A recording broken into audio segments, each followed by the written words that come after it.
Okay, I'm Katie Stevie, and this is my presentation on Bennett Reamer, um, a summary of his life and work in music education philosophy for Music 807 in the summer of 2008.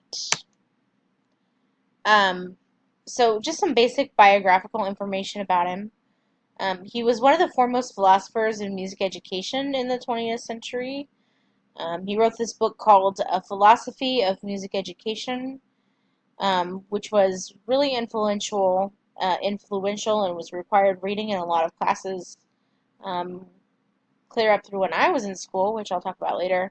Um, he continued to write and publish other works throughout his lifetime, including a few articles that he wrote that were published in the Journal of Music Education after he died. Um, if you search his name in the database at the NAFME website, something crazy like 60 or 70 articles pops up attributed to Bennett Reamer and the things that he was um, responding to from his colleagues and other original ideas that he was producing himself.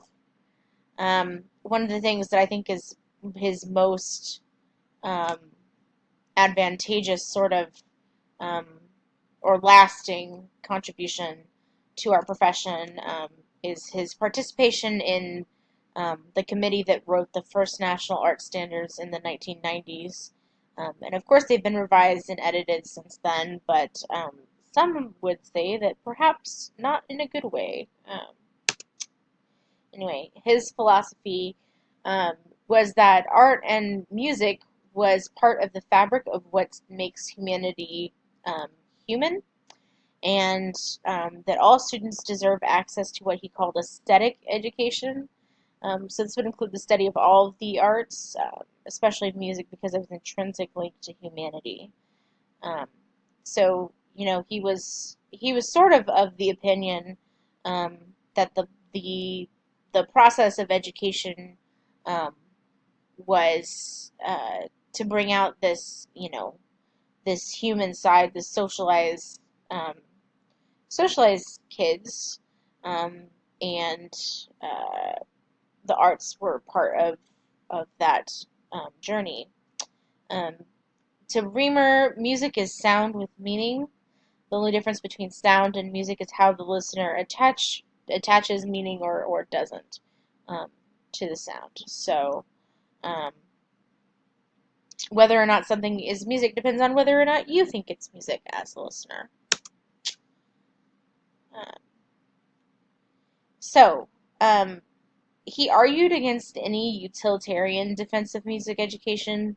That would be any sort of argument that, the Mozart effect, like music makes kids smarter, or music increases math scores, or music increases writing scores, or whatever. Um, he was of the opinion, and I share this opinion, that music has to stand on its own merits. Um, not being present in school because it helps or doesn't help with other so-called core subjects. Um, there was a point, I can't remember if he made it in his reading or in one of the others that I was reading about him. Um, but some of those arguments that we make about music education today, they used to make about keeping Latin in public schools. Um, they used to say, it makes you smarter, it increases your math score, and those kinds of things. Um, so, music has to stand on its own, or it will lose its place in education. Um, Another thing that I saw in researching him was this problem that he had with performance-based music education, um, primarily because it focuses on the product of music making, and says to kids like, this is the only way that you will interact with music in your life. Where most of our students aren't going to grow up and actually be like music makers. They're going to be um, music listeners, music consumers. Um, they'll be going to concerts. They'll be um, buying CDs. They might make music as a hobby, but most of our kids don't end up um, being career musicians. Um, so why are we focused on an education that produces kids, that would suggest that that's what we think all of our kids need to aim for when it comes to music education. This is our final slide. Impact on music education. As I mentioned before, his book was required reading in a lot of music education courses around the country for a number of years, and still is in some programs. For instance, I had to read sections of it in my instrumental band methods courses at Baker University, and that was not very long ago. That was 3 years ago. Um, Reimer's ideas framed the discussion of the philosophy of music education for decades. Um, kind of, some people would support him and others would be standing in opposition to some of the beliefs that he espoused. Um, but he was kind of one of those like um, lightning bolt kind of philosophers or goalpost philosophers where people would either, start from standing in opposition with his theory or start from agreeing with it. Um, his insistence that we stand for music on its own merits and not fall into the trap of justifying its presence in the schools because of its usefulness is a good reminder to all of us that music serves a purpose on its own and that any attempt to remove its value or diminish its value to help our subject should be quashed immediately.